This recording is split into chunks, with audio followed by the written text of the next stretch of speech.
How you guys doing out there? Scott Sorensen, Recreation and Leisure class. I'm here today to do a report with my friend Bryce Johnson. We're going to go ahead and do the interview, get started. Let's do it.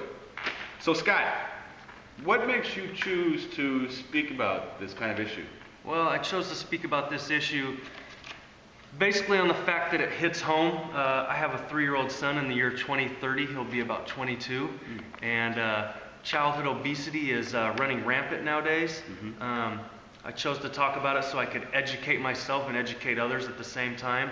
The life expectancy drops about 3 years with moderate obesity for children, and they say that every hour after school or being sedentary for a child used playing video games, texting, on the computer, they double their chances for childhood obesity. Makes so sense. I thought it was an important topic to choose to discuss. Seems like a real problem. If you could kind of enlighten me and give me a little bit of history on this sort of issue.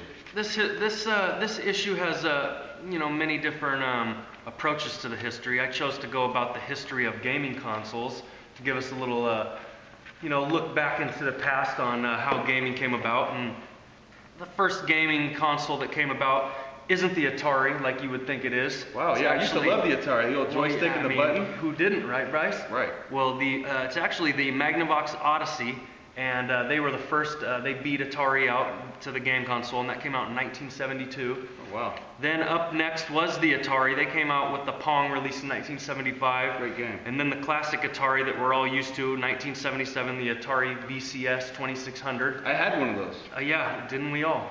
Anyways, the Atari VCS, they changed the game kind of and opened up the door for everybody else because that was the first gaming system to allow cartridges. All the other gaming systems were built in. So this new gaming system, you could have the cartridges. So that opened the door for Nintendo that came in 1985, Super Mario Brothers, Metroid, Contra.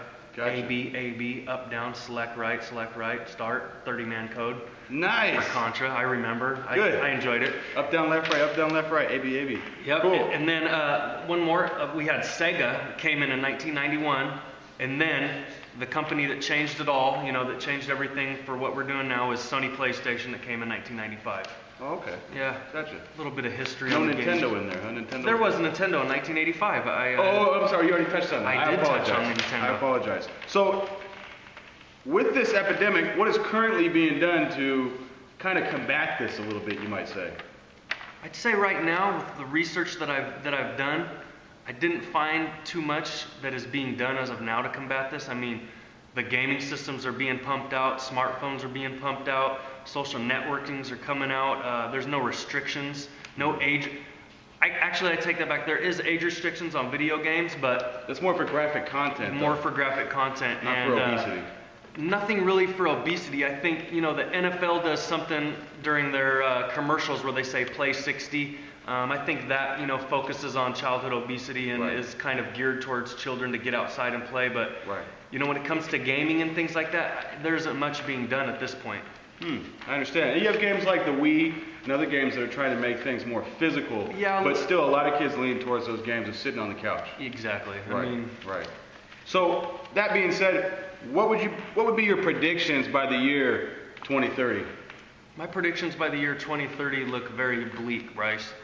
I'd say at this rate, by 2030, it'll be pretty much a sedentary lifestyle. Sit around.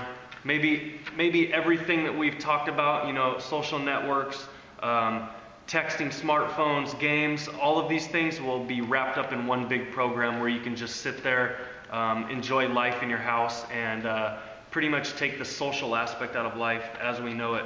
Leaving your house won't be something that you need to do. Actually, everything can be done.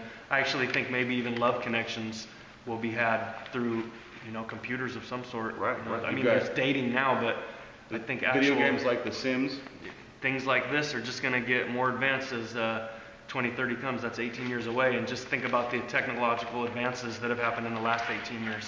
Wow, amazing. So that being said, what would be your long-term solutions for this epidemic of obesity? My long-term solutions for this epidemic of obesity, first I would like to start at an educational level, and I would like to make education that focus strictly on nutrition, exercise, recreation, and what obesity is and how it's caused, an actual subject in school that is mandatory to be taken, such as PE and health classes, so that kids know what they're facing and how to, combat that. I would also like to make mandatory classes for parents of children, grade school, elementary school, just like parent-teacher conferences. I think that parents should be informed on what they're facing too, so that they know what their children are going through, so they can, fight this as well.